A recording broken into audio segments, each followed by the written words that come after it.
En virtud del tiempo, simplemente hacer un cierre. En principio la idea era tener un espacio de conversación, pero no queda más que agradecer a los invitados e invitadas que han presentado. Mis sinceras felicitaciones por el trabajo, muchas veces silencioso. O sea, son proyectos que están quizás dentro del ámbito, o sea, no están en la discusión académica más de primera línea. Pero para quienes trabajamos en el ámbito urbano habitacional sabemos que cada uno de estos proyectos son pequeñas, o sea, son grandes esfuerzos, son desafíos, son pequeñas peleas, y empujarlos muchas veces requiere mucho tiempo y mucho esfuerzo. Así que mis sinceras felicitaciones. Cada uno representa ciertas excepcionalidades dentro de un marco que son efectivamente estos estándares que están definidos desde la política habitacional a nivel ministerial y de cada uno de los servicios de vivienda y urbanización de los servicios, ¿cierto? Y me quedo con algunas ideas para cerrar. Bueno, como les decía, poner en valor cada una de las experiencias presentadas. Son excepciones, ya sea por el trabajo directo con las constructoras, por la influencia de las mismas comunidades, por la prueba de ciertas tipologías. ¿Y por qué es importante definir estándares, ¿cierto? Porque esos estándares muchas veces, o sea, son para definir mínimos. ¿Por qué? Porque esos mínimos muchas veces se traducen en los máximos, aunque no queramos. Como decía, aquí hay ciertas excepcionalidades que se presentaron, pero el común de los proyectos DS49 y DS19 funciona con estos estándares muchas veces como los máximos, entendiendo que es lo que me están pidiendo hacer y por lo tanto no tengo por qué moverme de ahí. Y ahí las peleas que mencionaban algunos de los presentadores, ¿cierto?, con las constructoras o con los desarrolladores inmobiliarios para ir muñequeando y consiguiendo estándares superiores. Y para ello es muy importante que nosotros como arquitectos o constructores, en el caso de Consolía, ingenieros, etcétera, conozcamos también las reglas del juego. O sea, donde si queremos negociar, digamos, tenemos que saber con qué herramientas podemos negociar, conocer cómo funciona la gestión de los proyectos, cómo se construye, y conocer el proceso, cómo viven las mismas familias, qué expectativas tienen, y en función de esos datos, de esa información dura que podamos manejar, también vamos a tener mayores capacidades de conseguir proyectos de mayor interés y que finalmente se traduzcan en mejores estándares más allá de estos mínimos que, como les decía, muchas veces se traducen en los máximos.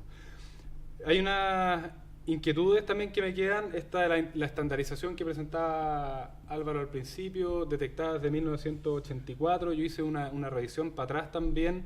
Me encontré con el decreto 1680 que regula el reglamento para las viviendas económicas del año 59, que es el reglamento del DFL2, el que vino como consecuencia de definir las reglas de implementación del DFL2, y que definía, claro, estos 17,5 metros cuadrados por persona con un máximo de 8 personas, y de ahí vienen los 140 metros, ¿cierto? Los 140 metros que venimos arrastrando hasta el día de hoy. Entonces, como antecedente, es interesante cómo esta, no sé si primera, pero esta estandarización temprana define un cierto metraje por persona como un mínimo, y con un tope, como les decía antes, de los 140 metros cuadrados. A mí personalmente, me imagino que a varios de ustedes nos ha tocado trabajar con el cuadro normativo desde hace varios años. En particular, yo tengo nociones, claro, de cuando era el DS 174, de los años mediados de los 2000, y la verdad es que ha variado poco. O sea, se han hecho ajustes, ¿cierto? El estar comedor, algunos centímetros más, alguna otra posible configuración de baño, mayores exigencias, terraza, etcétera. Pero hay poco cuestionamiento también del cómo vivimos. Y tiene que ver con lo que decía Álvaro también al principio, se estandariza y hay una tensión con qué es lo normal. Esa es la pregunta también que yo quería dejar planteada, no para que la resolvamos ahora, sino que es una inquietud que me queda. Hoy día lo normal, entre comillas, no es lo mismo que fue hace 15 años probablemente. Hay datos duros y varias presentaciones también explícita o implícitamente lo enunciaron, hay datos duros de que la composición familiar ha variado. En el fondo, la demanda habitacional sigue creciendo, pero la población no crece. Eso significa que los hogares se han atomizado. Hay hogares unipersonales, biparentales, o sea, hay hogares sin hijos, y se ha diversificado mucho, y eso requiere, ¿cierto?, o pone en jaque estos estándares también. Hoy día yo he escuchado comentarios de, mira, le estamos entregando departamentos vulnerables, 3 dormitorios, un baño a adultos mayores, por ejemplo. Entonces ahí, si uno lo ve desde una perspectiva de la eficiencia de los recursos, uno podría argumentar que no se está haciendo eficiente tampoco. Entonces, cuestionar esa normalidad me parece que es un ejercicio, o sea, o cuál es, permanentemente en lenguaje más pandémico, cuál es esta nueva normalidad, ¿cierto?, en términos de demanda o de necesidad de acceso a la vivienda.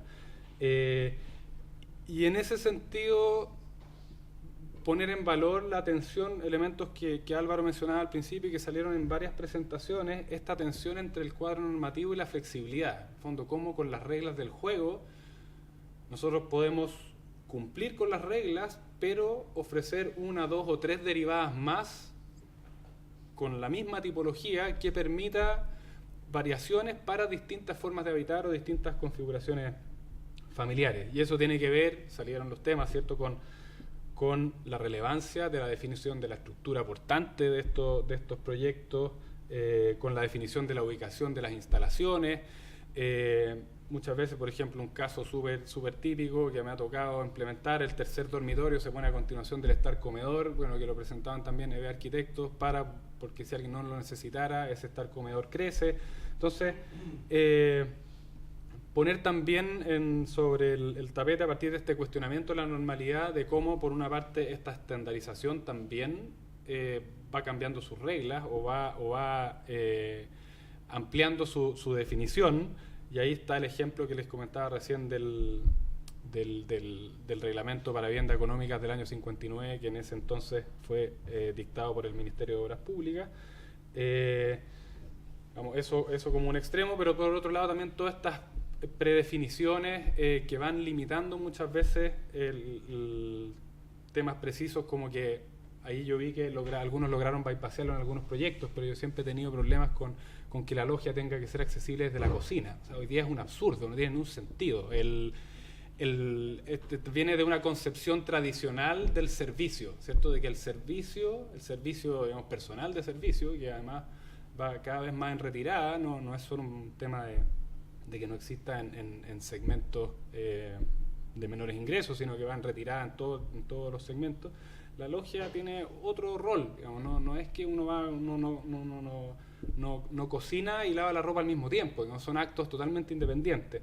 Entonces, desde casos tan banales como eso, hasta poder pensar en estándares que son más amplios y que permiten resguardar ciertos mínimos. ¿Por qué? Porque esos mínimos muchas veces son los máximos, como les decía antes, y por otro lado también acoger esta flexibilidad en este escenario de esta nueva normalidad, entre comillas, que va a seguir mutando. Entonces, dejar esos temas o esas inquietudes planteadas, volver a agradecer a todos y todas quienes presentaron por todas estas excepciones que también van empujando la política habitacional, van tensionando el quehacer y también van invitando a nuevos actores a ir incrementando la calidad de los proyectos habitacionales, y también no dejar de agradecer a quienes se han quedado hasta el final. Ha sido una larga jornada, bueno, no sé si algunos además estuvieron en la mañana, pero bueno, significa que hay interés en estos temas que deberíamos seguir empujando desde el ejercicio de la disciplina y también, en mi caso particular, desde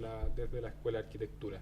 Así que como decía Álvaro, dejo la palabra abierta si alguien quisiera plantear alguna última duda o inquietud, y si no, bueno, damos por cerrada esta instancia.